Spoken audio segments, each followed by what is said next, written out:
Здравствуйте, дорогие подписчики и гости моего канала. Сегодня на кухне у Евы мы приготовим постные щи с капустой. При этом варить мы будем щи из квашеной капусты, а не из свежей.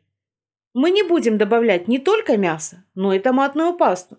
Необходимую супу-кислинку придаст квашеная капуста. А навар мы получим из овощей, так как русские щи всегда очень густые. Если вы не любите густые супы, сократите пропорционально количество ингредиентов на 1/3.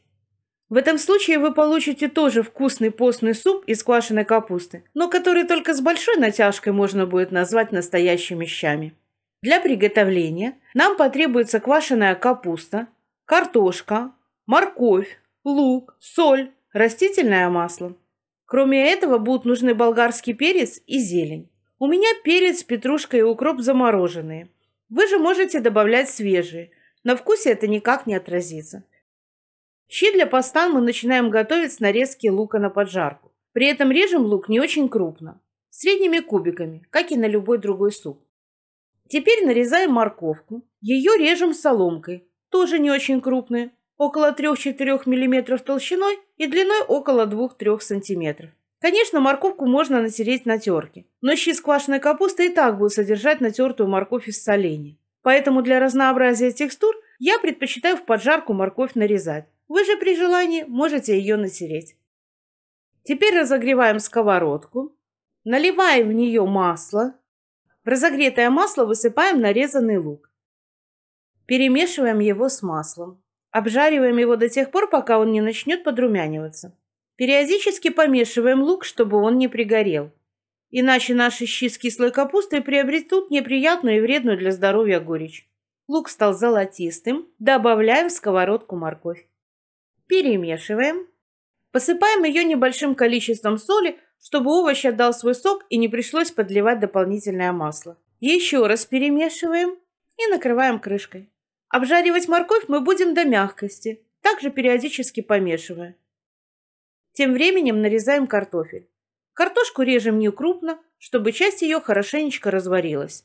Благодаря этому щи из квашеной капусты и без мяса приобретут свой насыщенный вкус. Морковь потушилась. Видите, какой мягкой она стала? Убираем сковородку с плиты. Картофель высыпаем в кастрюлю, наливаем в нее воду на 2/3 емкости и отправляем на плиту. Для того, чтобы наши постные щи из квашеной капусты быстрее приготовились, накрываем кастрюлю крышкой. Таким образом, картошка скорее закипит. Вариться она будет до полной готовности. Так что пока у вас есть время подписаться на мой канал. Этим вы поддержите его развитие и покажете мне, что постные щи, рецепт которых мы сейчас разбираем, вам интересны. Если хотите получать уведомления о новых роликах, вышедших на моем канале, обязательно нажмите на колокольчик. Картошка сварилась. Высыпаем в кастрюлю квашеную капусту и замороженный болгарский перец. Перемешиваем и дожидаемся закипания. Если вы будете в постные щи класть свежий сладкий перец, то можно его забросить в кастрюлю перед капустой, дать ему закипеть и только потом добавлять капусту. Это поможет перцу максимально размягчиться и отдать свой вкус овощному бульону. В противном случае кислота и соление закупорит овощ и сохранит практически всю его жесткость и вкус. Замороженный сладкий перец можно забрасывать вместе с капустой одновременно. Он и так уже размягчен, и его сок легко растворится в супе. Наши постные щи из кислой капусты закипели. Добавляем овощную поджарку.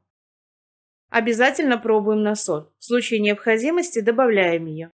Высыпаем зелень, перемешиваем и даем супу покипеть 5-7 минут. Вместо петрушки и укропа вы можете использовать любую зелень или сухие специи. Например, щи из квашеной капусты без мяса очень хороши с лавровым листом и душистым перцем. А какие специи используете вы? Что вы добавляете в первые блюда? Напишите, пожалуйста, в комментариях. Если вам нравится мой постный рецепт щей из квашеной капусты, поставьте палец вверх и поделитесь роликом с друзьями в социальных сетях. Пусть они тоже узнают, как приготовить постные щи. Вот и все. Щи без мяса готовы. Посмотрите, насколько они густы. В них, как и в украинском борще, практически стоит ложка. А вкус и аромат просто восхитительные.